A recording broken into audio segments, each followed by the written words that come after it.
É o rei do Egito. O rei do Egito tem um sonho que o deixa atribulado. Ele sonha que 7 vacas magras saíram de um rio e começam a comer o pasto. Porém, logo depois, 7 vacas magras saíam e devoravam as 7 vacas bonitas e gordas. E ele também tem outro sonho, que era onde 7 espigas bonitas, fartas, apareciam, e logo depois 7 espigas mortas, feias, acabadas, apareciam e devoravam também as 7 espigas saudáveis. Porém, o rei, ele estava atribulado, ele estava com aquilo incomodando dentro dele, ele não sabia mais o que fazer. Está escrito que ele chama os sábios, chama os magos, para que pudessem trazer a resposta para o que o rei estava precisando, para que pudesse traduzir aquele sonho.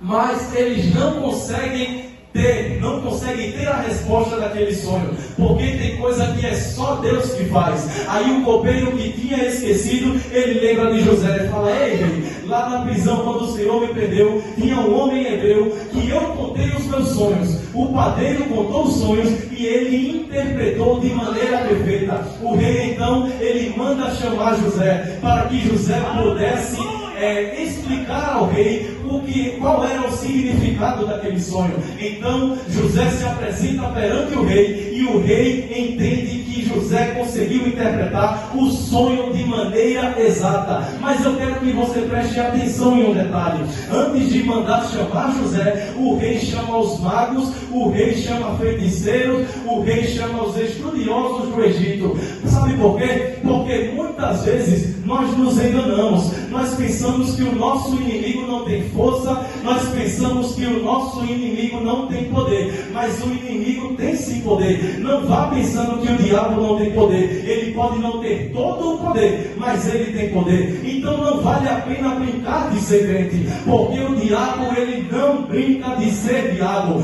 Perceba que antes de chamar a José, o rei chama os magos, e eles contam o sonho, e o rei conta o sonho, porém os magos não conseguem interpretar aquele sonho. Perceba que antes de chamar José, ele chama os magos.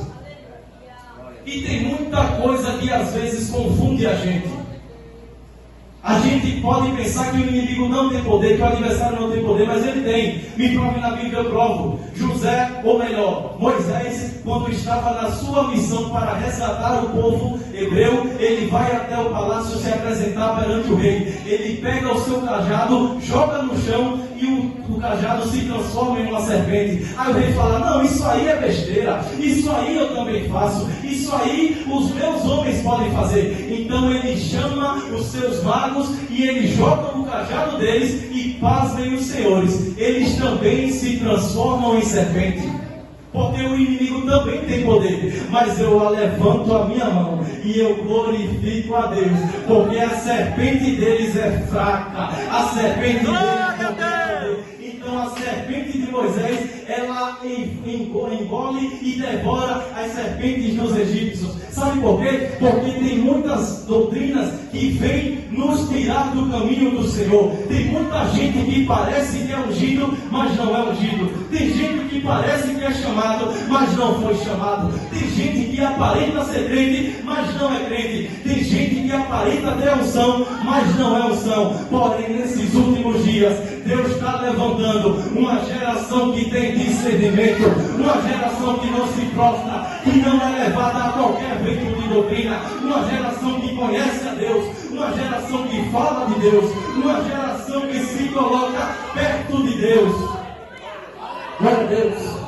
Então, José interpreta o sonho de Faraó, e o Faraó acha aquilo perfeito, acha aquilo maravilhoso.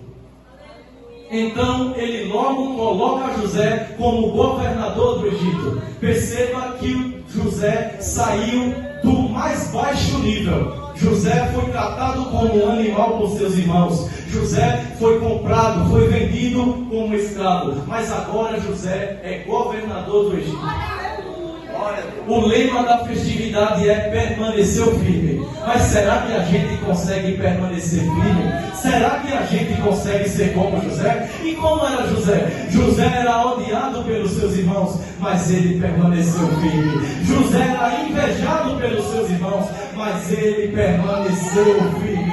José foi jogado dentro de um buraco, mas ele permaneceu firme. José foi vendido como um animal, mas ele permaneceu firme. José foi tratado como escravo, mas ele permaneceu firme. Foi caluniado e lançado dentro da prisão injustamente, mas ele permaneceu firme. José agora chega ao governo do Egito, porque ele permaneceu firme. Deus vai levantar nesses últimos dias uma geração que não se prostra, uma geração que não se rende, uma geração que permanece firme, uma geração que vive Jesus, uma geração que prega Jesus, uma geração que fala de Jesus. Porque eu glorifico a Deus que nos púlpitos da Assembleia de Deus no estado de Alagoas não tem espaço para qualquer um, não tem espaço para palhaço de púlpito, permita-me a expressão, não tem espaço para brincadeirinha. Aqui a gente fala de Jesus, aqui a gente prega Jesus,